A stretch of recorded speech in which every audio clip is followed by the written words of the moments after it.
Well, today we are going to talk about one of the mysteries of eternity, a problem that every human being has faced and must face in the course of his existence. And it is interesting to realize that there are a number of remarkable interpretations of this phenomenon, which we call death.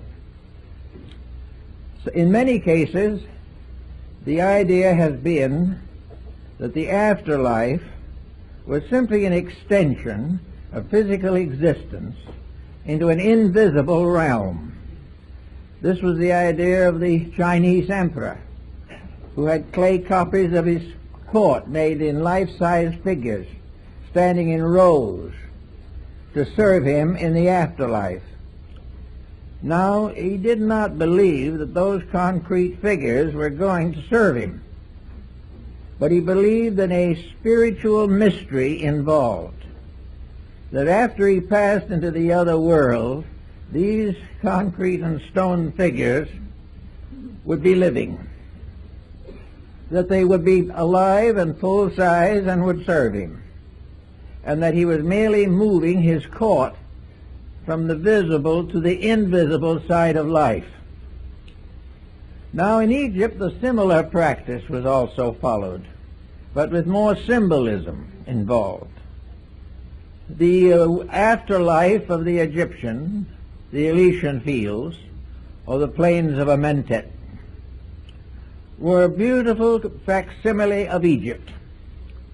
The same grounds with the same beautiful river, the wonderful people, the palaces, the temples, and all the makeup of a tremendous metropolitan Egyptian super city. At that time also, the pharaoh was buried, and other nobles with similar expositions.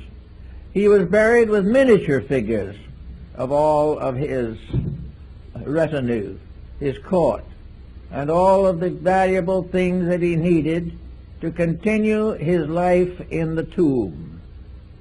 The afterlife of the Egyptian was in an underworld, ruled over by the great deity Osiris.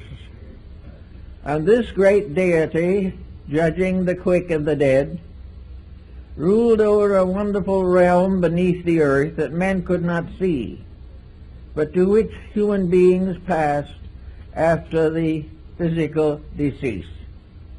In some of the old manuscripts, various animals, such as family pets, were included among the figures that came with him into the afterlife. Everywhere we find evidences of the belief that the invisible world to which we pass and from which we came has a more or less physical appearance, that it is similar to the world that we know. It was not until comparatively late in the development of human thinking that the idea of heaven and hell as we think of it today came into existence. Most of antiquity had really no concept of hell. They did not have any of that Dantesque mystery that we find in the beautiful but morbid paintings of Gustave Doré. To the ancient people, hell was more or less of a shadow. They did not believe they were bad enough to deserve it in the first place, and they were perfectly willing to face a world that went on into a realm beyond ours. The Greeks, for many centuries, believed that there was no afterlife except in the ghost world. The ghosts of the dead continued forever. This did not meet with the approval of minds such as Pythagoras and Plato and Aristotle, and modification began at a comparatively early date. Among the Egyptians and Phoenicians, the invisible world was so visible and so real that you continued in your various pursuits as you had lived them in life. If you had plowed a field while alive, you would have a field to plow in the afterlife. And there is one story about a very honest moneylender who had never cheated those who borrowed from him. He was a very good man. So when he died, they gave him a special privilege in the afterlife. He could set up his money tables by the gates of heaven and lend money to anyone coming in who wanted it. And he always was meticulously honest. And it was the honesty, and not his profession, that earned him this respect. Then we have another group of people who believe, as many primitive people do, including a number on the Western Hemisphere, that death is a birth into the afterlife.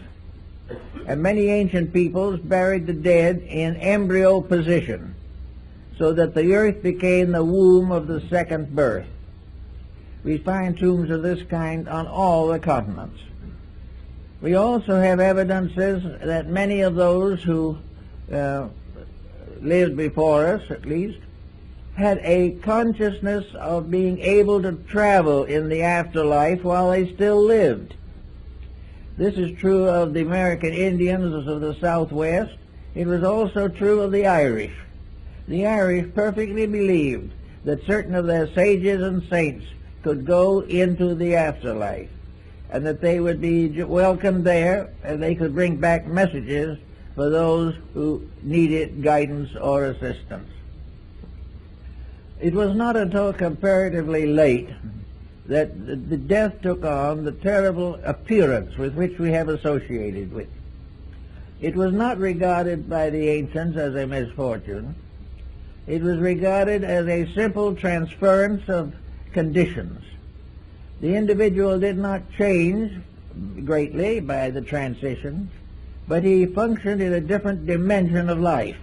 And here he had to grow and learn and grow up again and go to school in some way to learn his way around this new realm. Now, psychics in all parts of the world have given us traditions about this. Andrew Jackson Davis, the seer of Poughkeepsie, one of America's most prominent early spiritualists, gave what he called a picture, the Summerland. This Summerland was a beautiful countryside, and it was an invisible pasture field with flowers and trees where individuals lived out a very beautiful life if they had earned such a record. If they had made some mistakes and so forth, they received some punishments, but ultimately were accepted into the world of eternal light, eternal summer, eternal happiness. So this was one psychic belief, and he wrote the book, The Stellar Key to the Summerland. Another psychic of great fame was Baron Emanuel Swedenborg, who was one of the greatest scientists of the Scandinavian countries. He was also in his later years a psychic and had many beliefs concerning the conditions of the afterlife. He left very detailed accounts of conditions beyond the grave, which very well resembled conditions in a well-run Swedish state. And among other things, in Swedenborg's viewpoint, any young ladies who happened to arrive in this afterworld were chaperoned to make sure that everything retained its proper proprieties.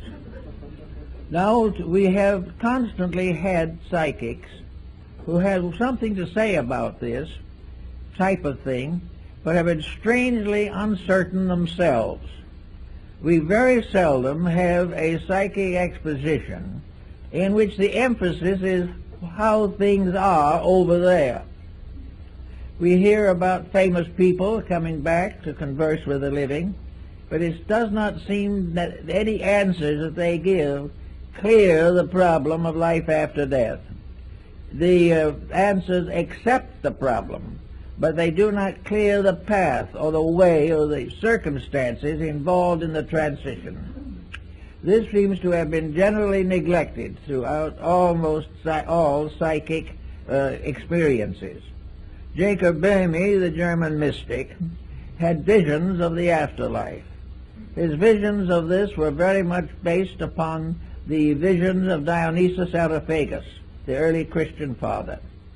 These dreams and visions represented a luminous universe with hierarchies representing the planets and the zodiacs. This luminous world was a world of light, of color, vibration, and was a very pleasant place. But what you do when you get there, Bamey didn't tell us. All he expressed was the fact that it was a vision of things to be, such as the visions of the Gnostics and the Albigensians and the Manichaeans and many others. Each religion of the world has its own concept of paradise, where it is and what it is. There seems to be very little, however, detailed study of the subject. Now let's go back to our own problem here. Supposing we assume for a moment at least that this world that we live in now can be considered as a basic example of something, an example that it is hard to deny, an example which might tell us a lot if we consider it carefully.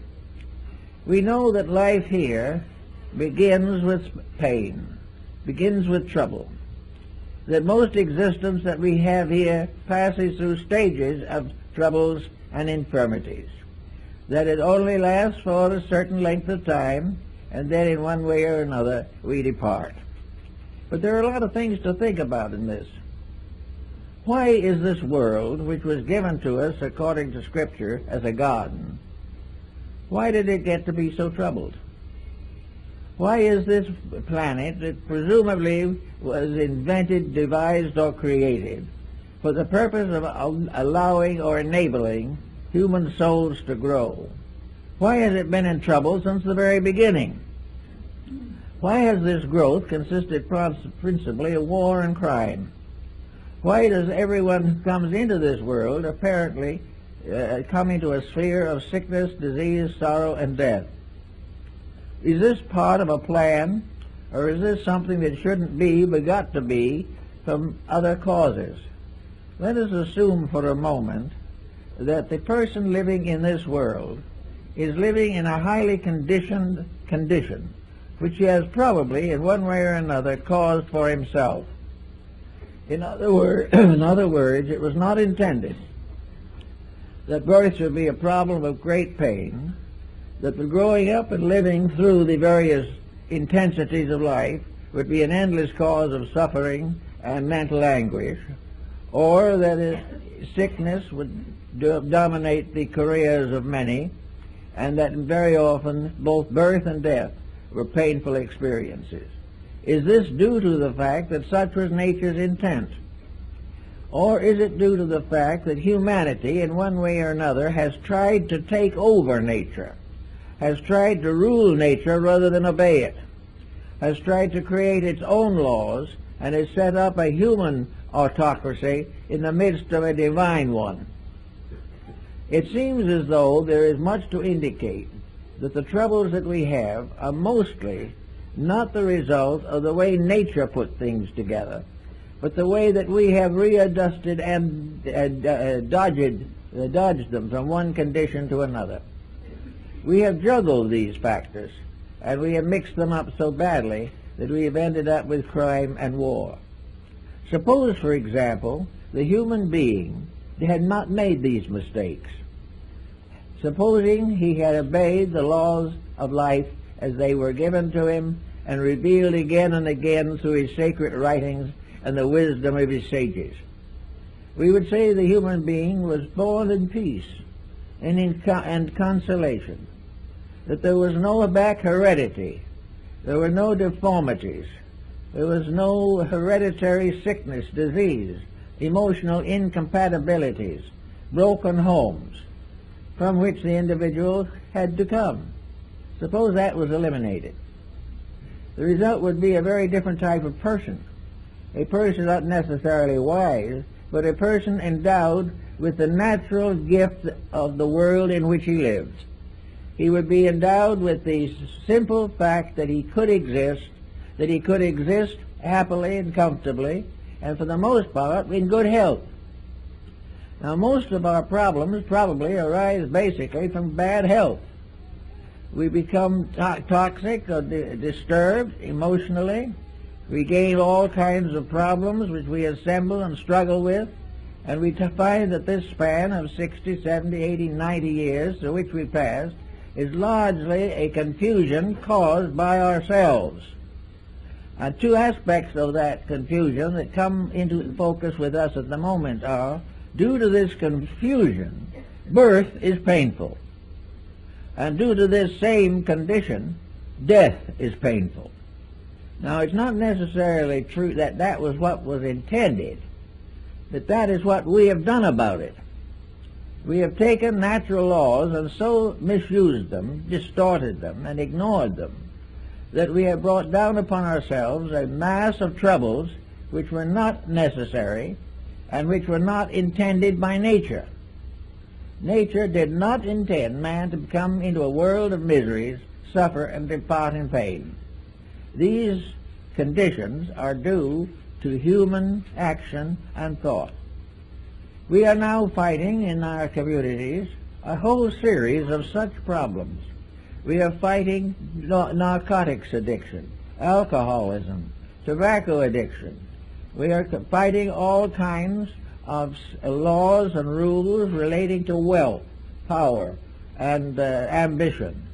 We have set all of our goals on the physical plane of life. We have taken this world, which might have been a very happy playground, and turned it into an infirmary and a vast graveyard. This is not what nature intended. This is not what man was put together for. This is not the experience he was supposed to be ready to receive. It was assumed that he would come to this world to gradually come to glorify the Creator and the creation. Instead of that, he has come in the end to damn them both. So we have here a false beginning. And with a false beginning, we also have to go back a ways, because this false beginning is of the sins of the fathers unto the fifth and sixth generation. We are all here with infirmities that have come from the misdeeds of our ancestors, and these we carefully pass on to our descendants. The result is that health is almost imaginary, but we are beginning to realize more of its importance. And in the last 50 years, we have done more thinking about health, probably, than any time in history. We may almost say that primitive mankind didn't think about it because it didn't do anything to hurt itself, primarily. It lived a very simple life. It had to defend itself against the terrors of the night and things of this nature, but for the most part, it lived a very simple existence. As we came to be more and more complicated, we became sicker and sicker. We gradually also then developed institutions to correct these sicknesses that we had created. But because we created them within ourselves and not in the body, the physician is not always successful. We are not able to cure the sins of the spirits with pills and shots. The entire part of the individual that is important to us at the moment is that which we can't see. It is the invisible overself that really runs the physical body. This overself, however, is so neglected by most people that the body is without adequate leadership. It is as though a very nice government were set up with a proper representative, and in the course of time a bunch of gangsters took it over. And these gangsters are our selfishness and our deceits and our stupidity and our rejection of common sense. All these together have ruined what might have been a pretty good place to live. Now we're gradually beginning to be a little more aware of this. It is dawning upon us that it's possible that all these misfortunes are not necessary, that they were not in the original archetype, but have been the result of vicious misinterpretation or distortion of the common facts of good nature and common sense. So we say to ourselves, suppose we clean this up. We might then have a world in which the human being would be decently born, with comparatively little pain to the parent, a world in which they would grow up gradually, and education would be suitable and adequate to their needs, and not to try to adjust them to a hopeless situation. We are educated more or less to try and lengthen our survival in a situation that never should have existed in the first place. And true education, a true realization of our real purpose and our real potential, hasn't a chance. It wouldn't even be mentioned because it would interfere with some monopoly that is flourishing, for the moment at least. So we have no way of, at the moment, correcting some of these problems. But they are correctable. They should never have existed. And they represent a very vicious misuse of an inheritance which came from the highest possible source, truth. So we go along through the years and we get sick. And we get tired. And we get tempted. And one by one we fall under some form of disease or displeasure which begins to corrupt our natures. And so the body, which probably has a potential strength of at least close to a century, may give out any pair along the line, because simply it does not have the strength with which it was intended to be endowed. Now, this doesn't mean that every person in trouble has lived a riotous life, but behind every person may be several generations of the lawless. And many a proud family now, which is also in trouble, it has among its ancestors 2 or 3 that were hung from the yardarm, that were actually pirates of the worst. So we have bring with us a body which is more or less not a blessed gift in the beginning, the way it is now, though the best can be done under the circumstances. But this body comes in with a great many deficiencies that are due to the ancestral pattern of the whole line of the descent of humanity. The human generation and regeneration problem has been going on for ages. And we are now well along in a platform of misunderstandings and ignorance. So we come here with what we have. And being not too well, we begin to look over the situation to see if we can find something to do about it. So we get a little help from some new kinds of people that come up who are beginning to teach the importance of nature in remedying the defects of human beings. We begin to think of exercise and diet and living a little cleaner life and refraining from some of the noxious and toxic situations that are now gaining fame and distinction.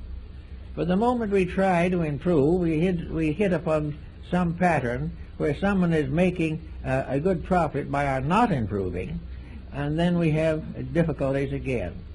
In other words, to become honest is desperately dangerous. It becomes an interference with the rights of other people to do to us anything they feel like doing, which may or may not be particularly constructive. So on we go, and we learn a little as we go along, and we try to improve life, but we come gradually towards the end of the endurance of a body that has been seriously misused. At that time, there is a whole group of terminal illnesses with which we are combating. We are trying desperately to find cures for them, but we don't even dare to suspect that we might find a cause of them that could be corrected. So in the course of time, we come at the end, and we come to the time where there must be a division between the physical body and the metaphysical elements of the personality. We believe in idealistic philosophy and in the higher realms of thinking that the physical body is a kind of carriage, a wagon, in which something rides. That the actual being in the body is not identical with it. If you believe them to be identical, you are a materialist. If you do not believe that they are identical, you are an idealist. And 90% of humanity has been idealistic since the dawn of time.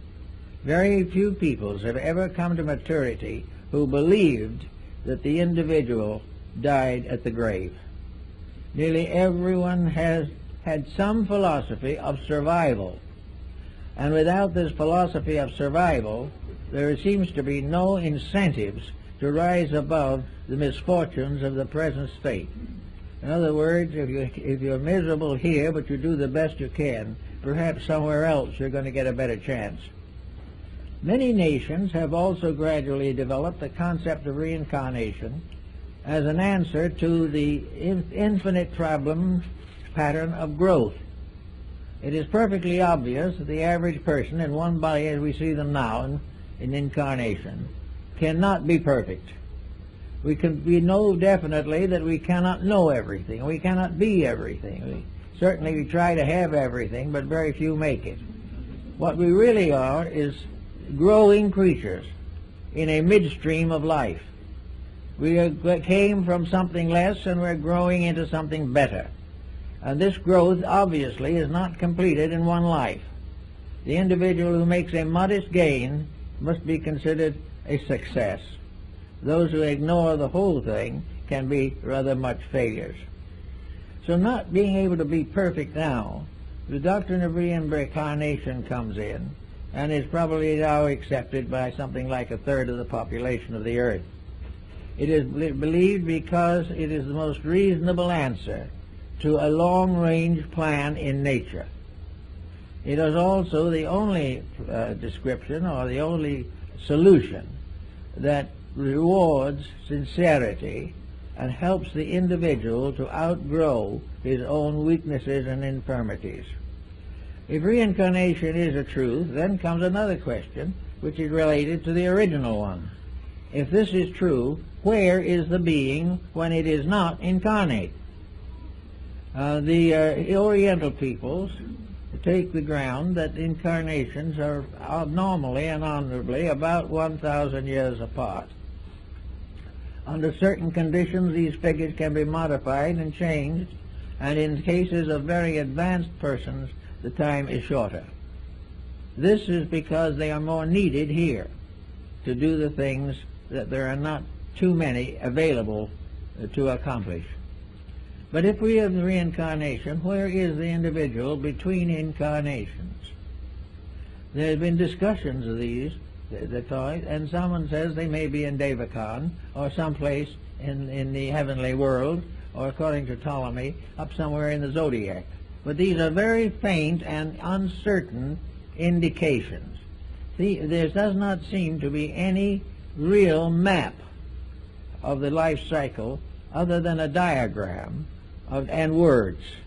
The experiences involved seem to be very hard to trace, and most even students of the subject have not been successful in creating a vivid or living image of the situation.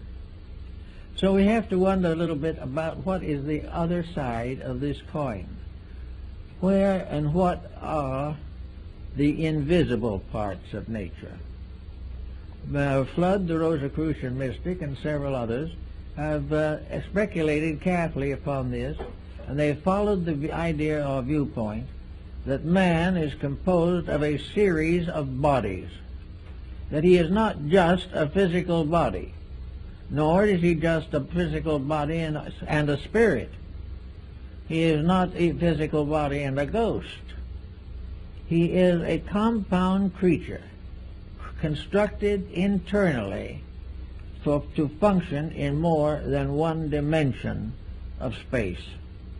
We have one dimension here which we function with. But even when we're functioning here, there is evidence every day that there is something more than function occurring within us. The individual is more than a body. He is also more than a body and a mechanism. He is not a robot. He is more than a mechanism because he is a body with an emotional nature. He can love, he can hope, he can dream, he can have religion, he can do all kinds of emotional things which are not natural to body, nor essential to energy, but are essential to the functions that the human being possesses. Then beyond that there is another pattern, and that is mind, the mental life of the person. His mind is not his body. You can dissect him in any way you want to, but you're never going to find the mind. You can find the brain, but not the mind. The brain has to be alive, and the mind has to be incarnate in that brain, or there is no mentality. But man has mentality. He can think. He has emotions. He can love.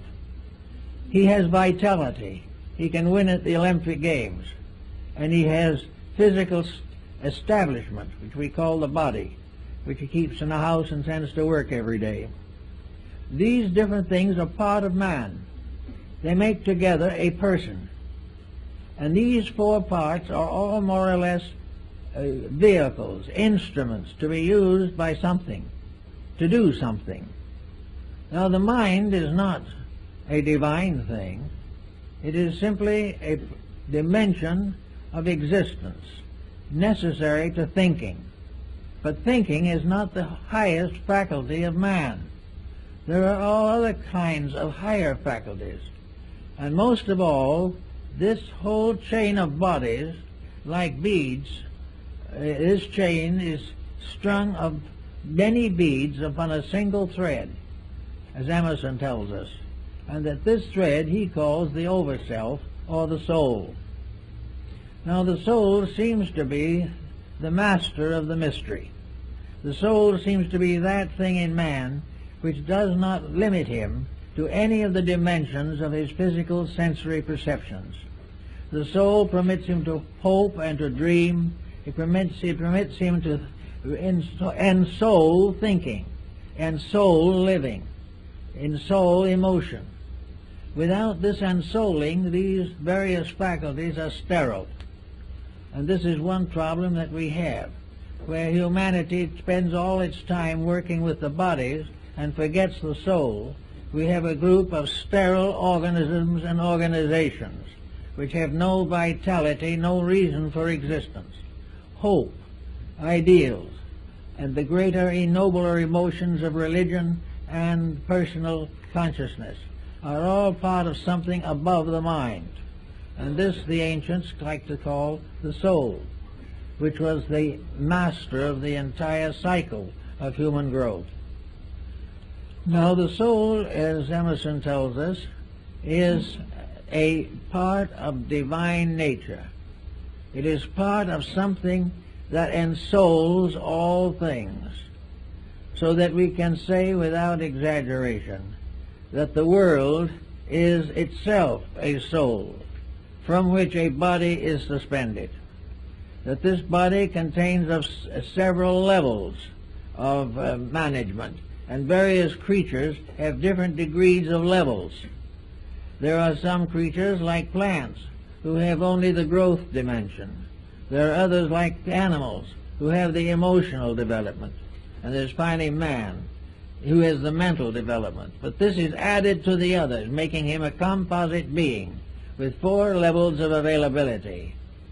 Now, when he gets ready to be educated or think about trying to do something in life, he should realize that he has these 4 different levels through which he can manifest.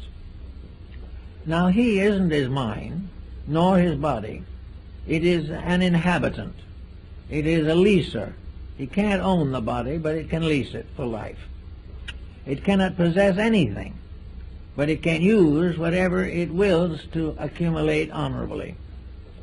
Thus we have the individual who at a certain time in this pattern is going to depart from this world. Now he's going to depart in a series of stages or steps.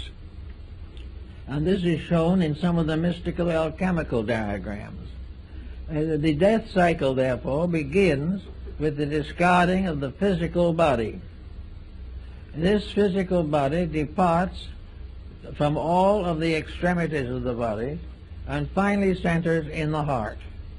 From the heart it carries upward along the pneumogastric nerve until it reaches the crown of the head. And at the crown of the head it departs. And it takes with it for a time a magnetic connection between the super self or the real self and the body, a cord which ties them together.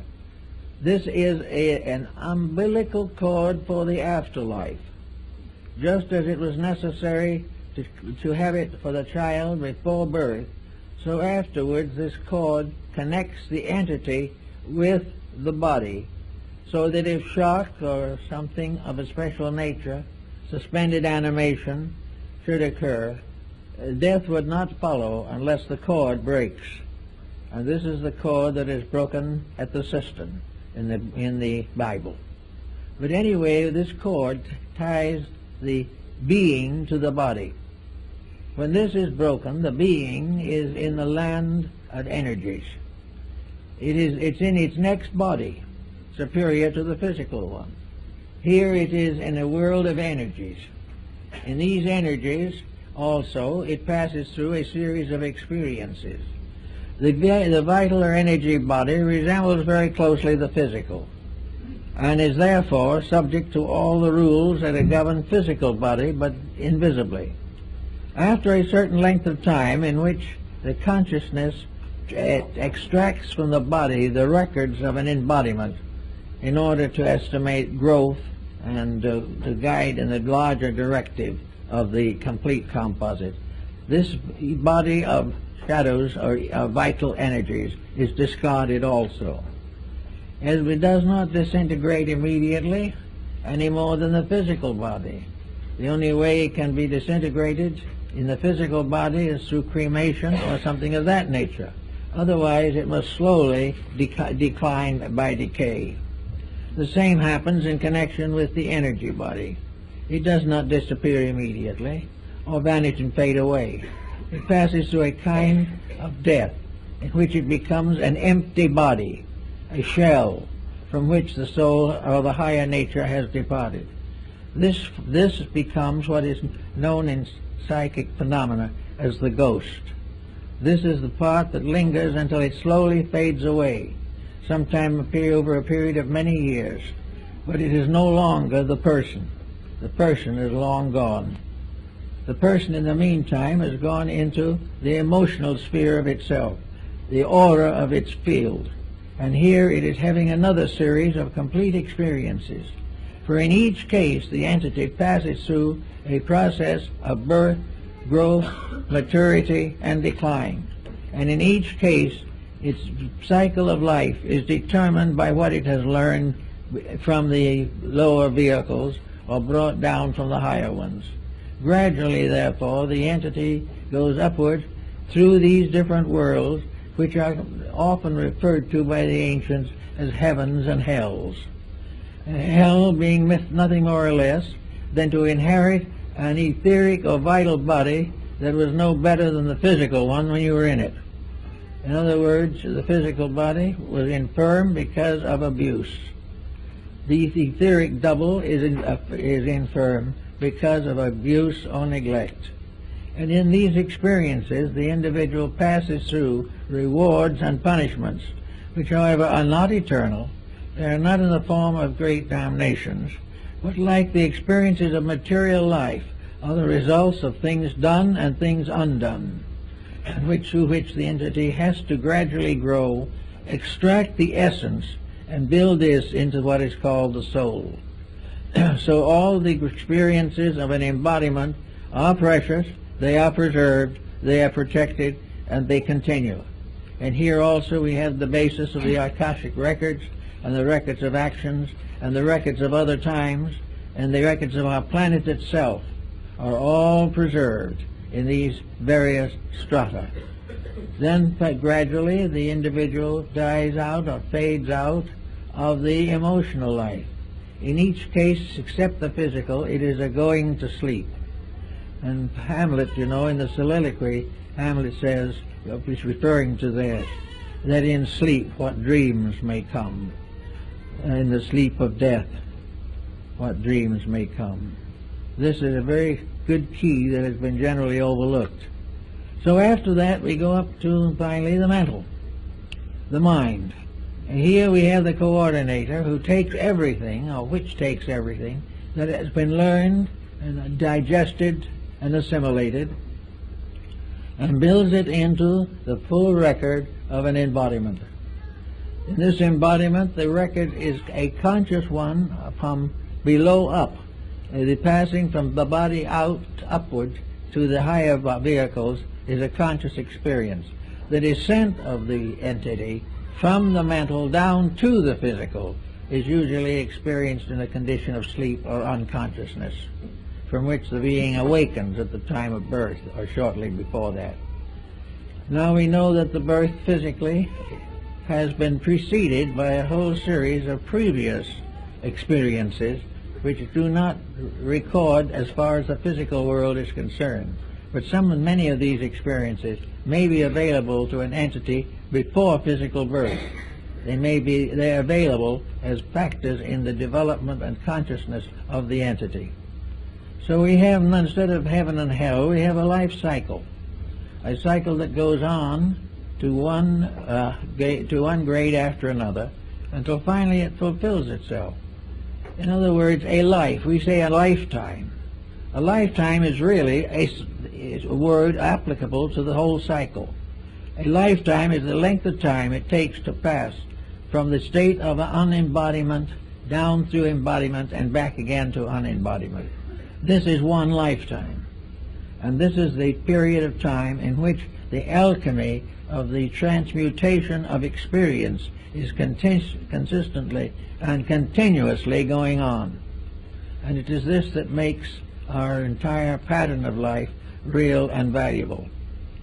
Now we also know that there are other factors that come in. We know that in physical life we dream. And we know that dreams sometimes are very strange things. Dreams sometimes become complete lifetimes. And in many cases you dream of things that could not possibly occur physically. In one quiet night we can dream of a terrible storm in the ocean, or a fire that is consuming a whole mountain. We have all kinds of personal experiences of fear and fate and death and life, all in dreams. And these dreams represent a certain amount of karmic dissension within the nature of the person. These dreams are all symbolical of something. They are symbolical of lessons to be learned, things to be understood, things to be worked with, rather than merely something to awaken from and hope and glad that it's over. So all these factors are involved in the problem of the other worlds, or the possible understanding of the true life cycle. It begins, however, as a lesson right here. We cannot expect everyone to study this whole pattern and put it together from the dozens and hundreds of records of antiquity, in which practically every step of this has been explored by sages and psychics and mystics long before this world as we know it came into being even. But we can hope that some understanding of it will help us. Now let's get practical for a moment. This all sounds very theoretical, I know, but let's see what it is to be practical. Here we are on a fairly comfortable planet, fairly nice environment, surrounded by mystery. Now, according to theology, when we die, we will either go to heaven or we will go to hell. Well, on that basis, our problems are rather complicated, and our probabilities are not awfully good. We are very apt to find that we don't really deserve salvation. We haven't done anything to deserve it while we were here. The other situation lies in the fact that if we haven't done something right, that we will go to perdition forever and ever and ever, which is also a very uncomfortable thought. But strangely enough, it has very seldom prevented crime. No matter how much perdition lies ahead, and some of the old artists showed souls roasting in furnaces for 100 million years.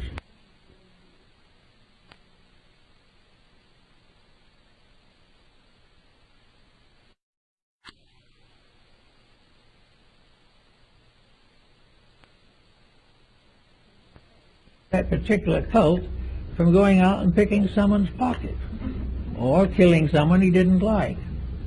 All these terrible things that were going to happen have never prevented crime.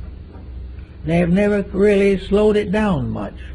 But a great deal of crime has been committed in the name of these things, as though man had a right to actually execute perdition upon his own associates.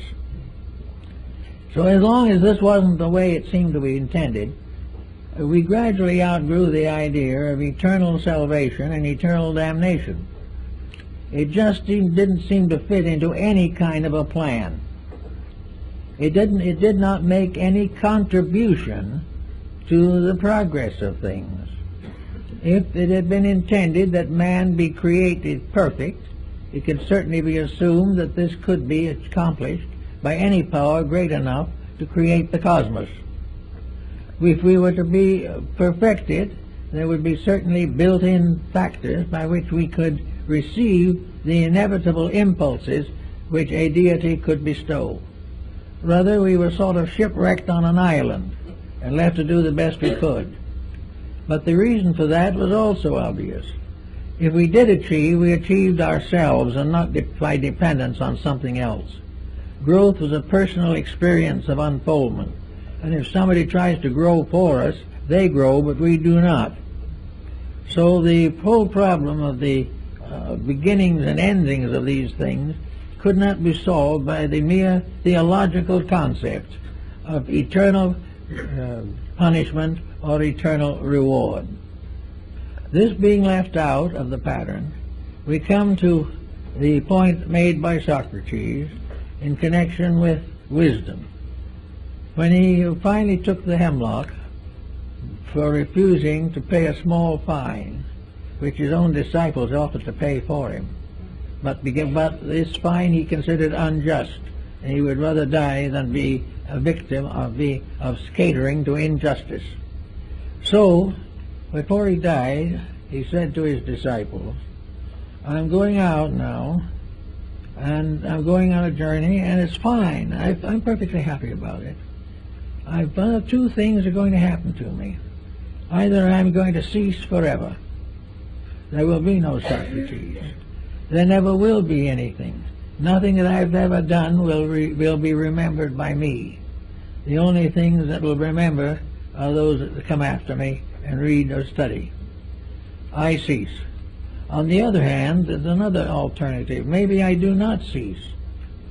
If I do not cease, then I will become again part of that invisible world which I have sought to explore all my life. I will go be a part of that eternal immortality in which I will learn as I have never learned before. I will know the wise and the good, and I will come to the answer of all the questions that I have ever asked." And Socrates then took the poison and died peacefully, convinced of the fact that he was going forth to the answering of questions and not going forth to an annihilation. He was going to continue the path of growth that goes on and on and on, but each step of it a dramatic adventure, if we accept it in that way. So that brings into focus this problem of just exactly what and how we are going to consider the interludes between this life and the next. Perhaps the truth of the matter is very simple, that it will be a period of sleep, that we will sleep between lives as we have slept between days in this world. But while we are sleeping, the powers that be will be working in us and with us. But the powers will be working without our interference, which will enable them to work. Whereas in our night sleep, our dreams are all influenced by our psychological conditionings. So we'll have a chance for that type of thing, a quietude between lives, a Zen sort of situation, in which we will become so completely relaxed that we can see truth for the first time. Truth can only come in a state of peace. It can only come as a condition of reward or fulfillment. No one can demand truth, no one can sell it, no one can buy it. But we can all earn it, and we earn it by gradually eliminating the interferences. We take out of our lives the things that are not so. We take out of our lives the patterns and situations which have no meaning. We also take out the irritations, the fears, the doubts, the exaltations and the humiliations, and allow a complete quietude to rest upon the spirit. Now the word soul is something that also comes into this pattern.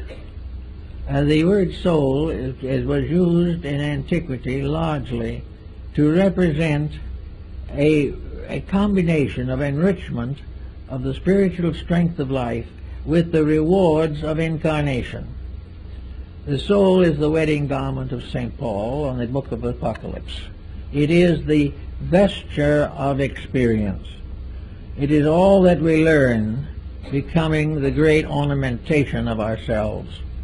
It is the gradual acceptance and within our own consciousness of the quite one-piece garment without seam.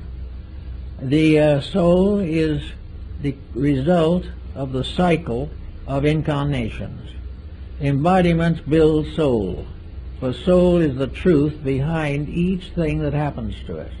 And as that thing that happens to us comes to be recorded in our eternal records, it becomes a dimension of soul power, soul strength, soul insight, and in that way is very important to us. Now, the soul can also be destroyed or injured by the misuse of faculties and powers, the perversion of mystical experiences, the misuse of the divine power becomes the deadly sin. It is perfectly possible, therefore, for the Bible to say in one of its thoughts, the soul that sinneth, it shall die, but the spirit returns to God who gave it. The spirit cannot be destroyed. It is incorruptible. The soul can be a false pattern of living which falls apart. When it does so, this composite of mistakes can die, because it consists only of false factors. But when it is fallen or died, the spirit, which is its real life and its eternal fact, goes on to a new pattern of experiences. There is no end to the spirit. But the soul is the golden wedding garment in which we are supposed to attend the marriage of the Lamb. All these things are told philosophically and mystically in the book of Apocalypse, or the Revelation of John. Now, when we get to this point in our problem, then, we come now back to the day, right now, when we have to keep on living. The concept is very simple, that these bodies that we have been seen by psychics, mystics, and clairvoyants, and have been referred to as auras, or magnetic fields. Now, each of these magnetic fields has a color, and each of these fields is by nature and substance of a beautiful color. But wherever the distortion and perversions arise, the colors change. And out of this also has emerged a method of treating the sickness by spectrochrome therapy, by the use of color. But color, clear, is a soul-building power, and in a sense is a dimension of the soul structure. But soul corrupted is a dismal thing, of paint or unpleasant color, obviously evil or distorted in one way or another. A corrupted habit of one kind or another. Supposing we have anger, we will say that anger arises on basis from a martial energy. It in the ancient was a combination of astrology and esoteric therapy. Mars was the symbol of energy. Now, if this energy is used constructively, you have a bright, clear red. If it is used destructively, as in striking a blow, or in a nation is used as war, this right energy is tarnished into a deep, muddy red that is obviously a hideous and unpleasant color. Now, this color is with the person who has had a temper fit, or who has had a grudge, or has done something wrong. This color is not only in the magnetic field, but it is also a rate of vibration that can affect health. It can influence the mind, unfortunately. It can devitalize the tissues. It can shorten the life. Wherever the magnetic fields with their alchemical colors are corrupted by human action, they distort function, they destroy vitality, they impair health, and very often become the cause of chronic and incurable ailments. The individual with a bad emotion will ultimately have a sickness to match it. The sickness and the emotion will go together and perhaps cause the life of that individual to cease, and in the afterlife, when it reaches the level of the emotional nature, that color will assert its karma as a factor in character. In other words, that misuse of power is something we have to live through afterwards when we come back or on our way out of this embodiment.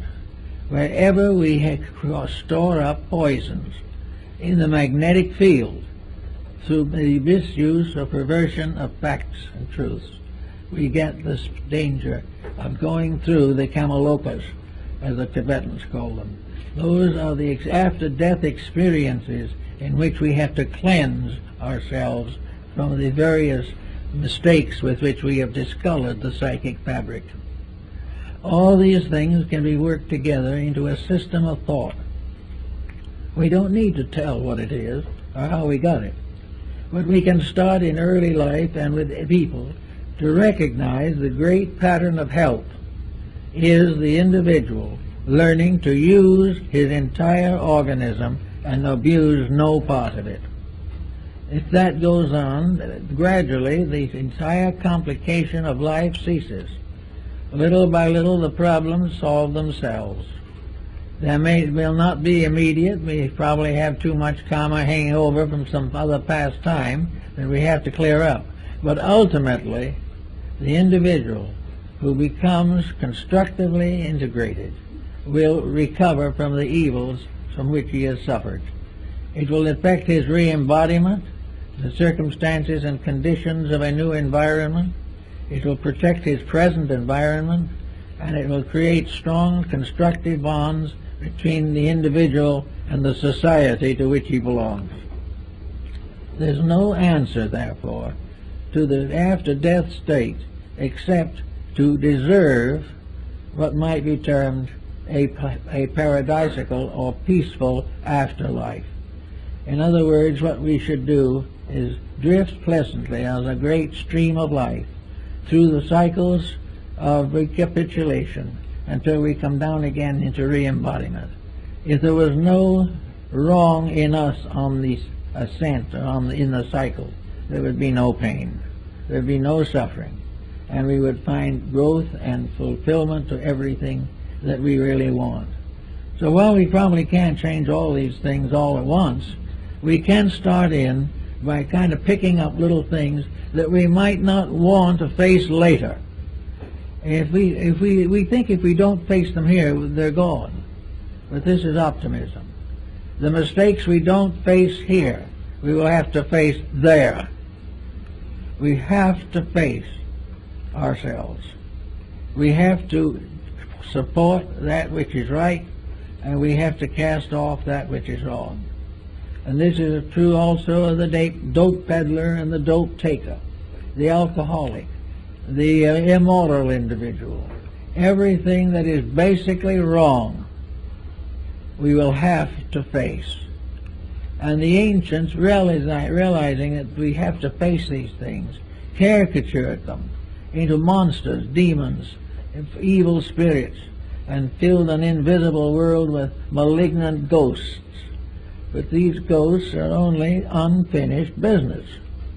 They're things that shouldn't have been in the first place, but were, and having become, have to be eliminated by the experiences of consciousness. The individual has to correct his own mistakes, either here or hereafter, and this constitutes the cycle of a lifetime, of which only one small part is lived in the visible world. But it is in the visible world that independent action takes place. In the invisible world, there is no new experience added. The experience of this cycle, which is the cycle of humanity, which has its physical foundation in the visible earth, the experiences of growth are here. That which is out there is the soul growth, is the incorporation of the right into eternal value and the gradual correction of that which is not right. But all new opportunity for growth is conferred here. And from here, the consequences go on. So it is the way we accept growth that determines whether we are building karma. Now, the idea that karma or compensation is always evil is not true. We are building good just as much as anything else. The only reason the karma seems to be the more heavy on the negative side is as you look around you, you see the way people act. Conduct is the cause of that. Conduct and misuse, particularly conscious misuse, builds up karma as retribution, as correction, as unfoldment of internal potentials. Karma is a glorification of every good thing that we ever did, opening new doors to wonders yet to come. So we are in a little pattern that is rather simple, very honest, doesn't require any forgiveness of this or forgetfulness of that, which cannot be cleared by any attitude. We can do anything we want to, verbally, intellectually, or emotionally, to correct the mistake. But if we do not correct the mistake itself, all our platitudes mean nothing. In nature, sin is not forgiven, it is outgrown. And there is no sin that cannot be outgrown. In most cases, the outgrowing is not very serious, because the average individual does not commit great and serious wrongs. But these nagging occurrences of the day should be taken into immediate consideration. If you wake up some morning and you find you have to have a bad temper, you can either face it now or later, but you are going to face it. You are either going to correct that temperamental peculiarity, or you're going to suffer the consequences. Now, in the case of a bad temper, the consequences might start a little sooner. It might be the very day that you get angry. Negative consequences begin. You lose a friend, or you make a serious mistake of some kind, or you get yourself all worked up and have a terrible headache, and decide that the only cure for that sin is an aspirin tablet. So you take the aspirin tablet, get a moment's peace, and have enough strength to get angry again. And this goes on until the anger or the aspirin finishes you. This is not the way that nature intended. Nature knows that everyone can make a mistake once. But having made it and knowing the consequences by experience, should not repeat it. And unfortunately, humanity hasn't learned that very well. The first war was long ago, and then no one has apparently bothered to find out really how to cure a war. The answer is, don't cause it. There is no other way. They knew you cannot cure these things simply by trying to erase them or passing legislation against them. An individual who has a bad disposition gets sick and he goes to the doctor. The doctor gives him a pill which may make him sicker. He may get a little relief and he decides that medicine is the answer to sin, but it isn't. The actual answer is that the individual has no right to be healthy unless he tries sincerely to live a good life. All the different temptations that we have in modern society are not something that can be excused. We can say we have to be dishonest because everybody else is. That is simply saying I have to suffer because everybody else will suffer. There is no escaping on these bases. That's why a good working religion and a good working philosophy of life are so important. They give the individual an understanding of value. And they're not imaginary values, because all he has to do is look around in society and he sees proof of all of it. He sees immediately that those who live by the sword will die by the sword. He can see immediately how injustice builds up into a great revolution of some kind. He knows that the wrong thing cannot win. It can have a moment of apparent victory and then collapse. One nation after another has died of its own corruptions. The same of races, the same of families, the same of individuals. Knowing this type of integrity, this basic sense of values, should be incorporated into our lives from the cradle on. We should be taught not to cure things, or try to avoid them, or evade them, but to live straight toward a constructive goal. If we need to know something, learn it properly. We have here the idea that learning is primarily a matter of preparing for a career of wealth.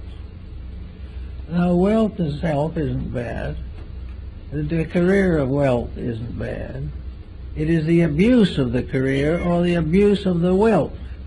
These are the bad things.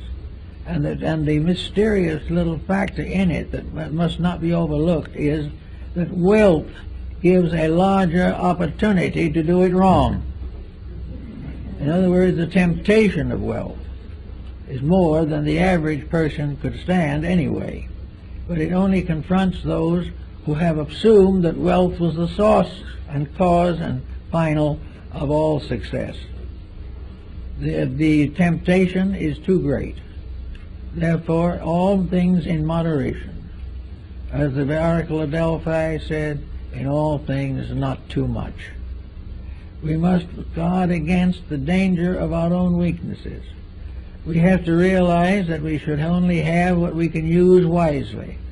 We should only do what we can do lovingly and constructively.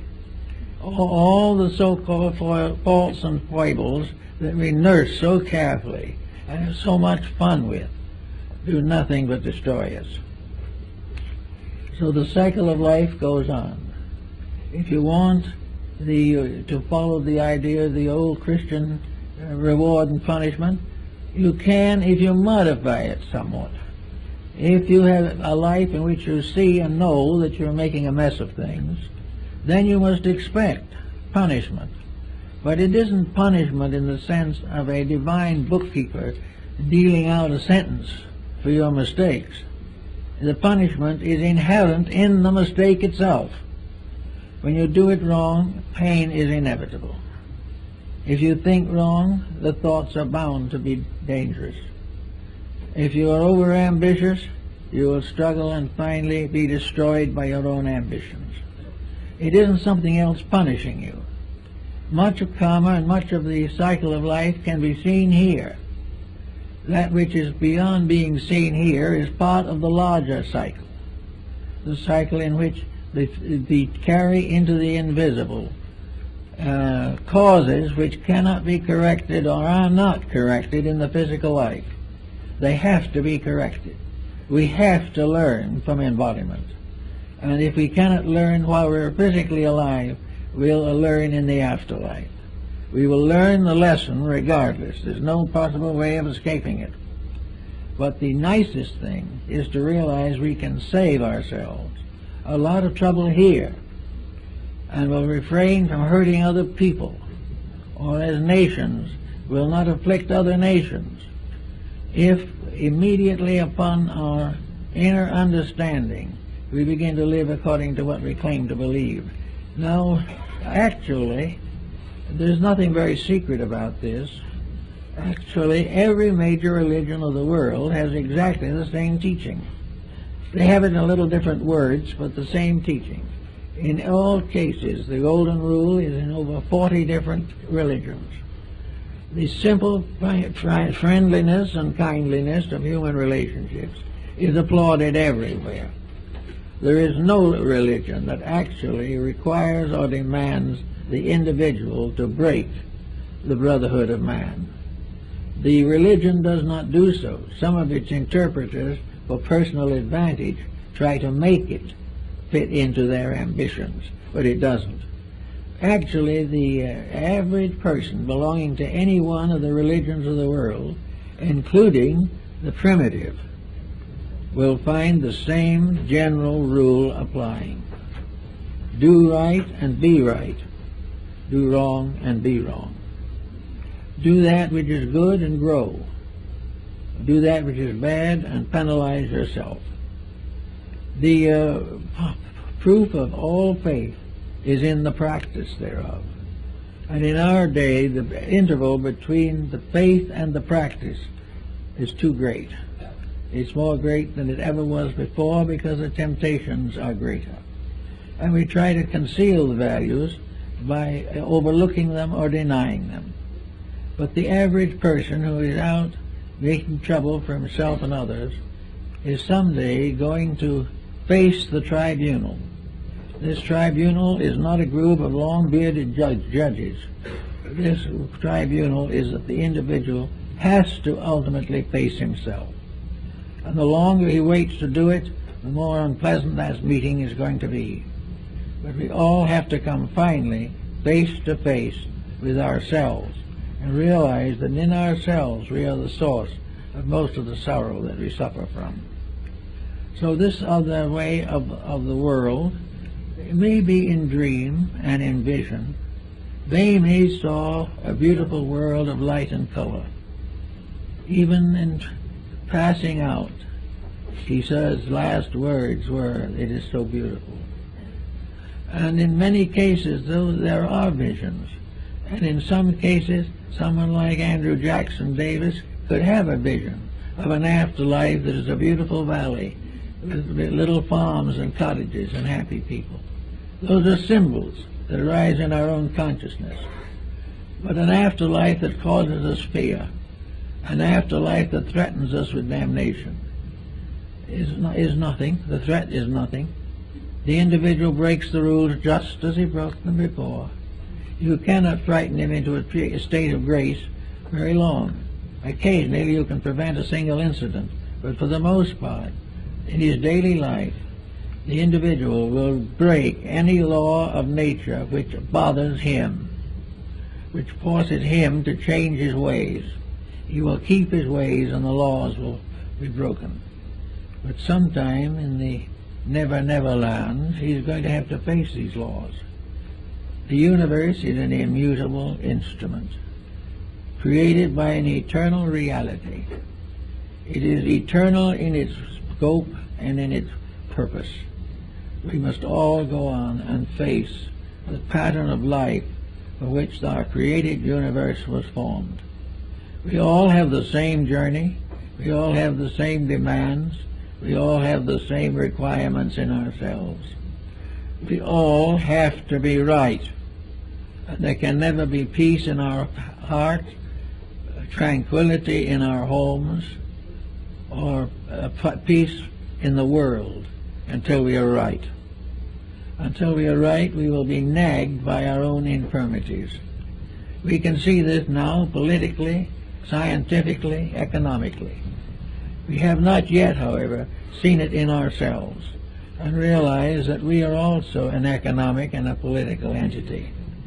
We have the same temptations that everything else has. If they are tempted and fall, we are tempted and fall. But it is possible, because of the individuality which has been bestowed upon us, that man, of all creatures that is visible or that are visible to us, is capable of creating his own destiny. He is capable of being right. The animal cannot be wrong, and therefore belongs to an entirely different type of life.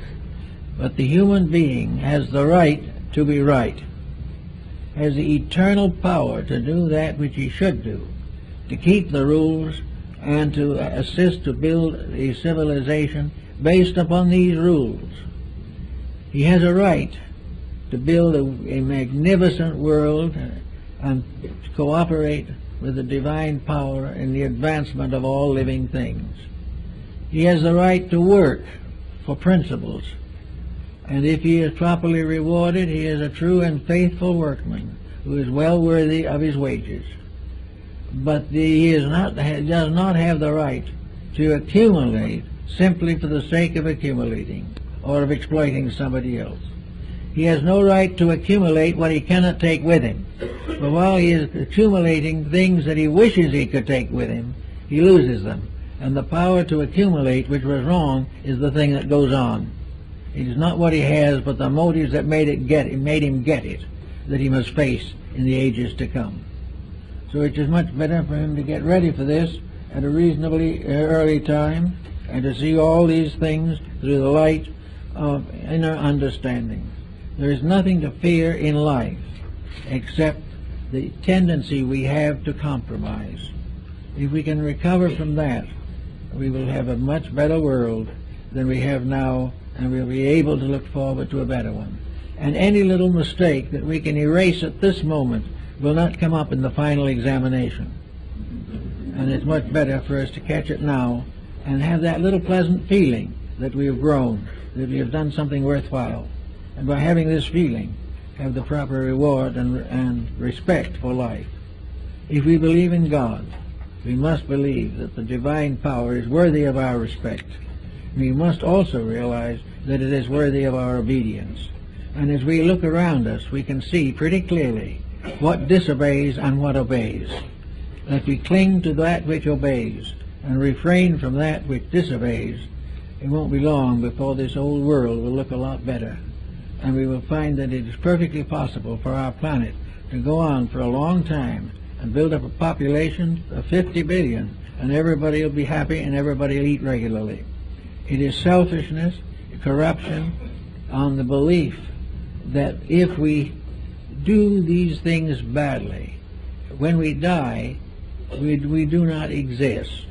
In order to be a truly successful rascal, you also have to be an atheist. You must have no belief, because if you have any belief worthwhile, you will not pervert it. You will live it. And by living it will accomplish the good things that we are all seeking: happiness, peace, contentment, strong families, happy children, busy adults, and no one wandering around the face of the earth trying to kill time for no good reason. There's always something good to do, something that needs doing, and by doing it we build into the soul of the future. We are building the magnificent vestment of the soul, and we build it best, and we build it most beautifully and graciously through kindly living, loving friendship, and peaceful and honest relationships with each other. That's it.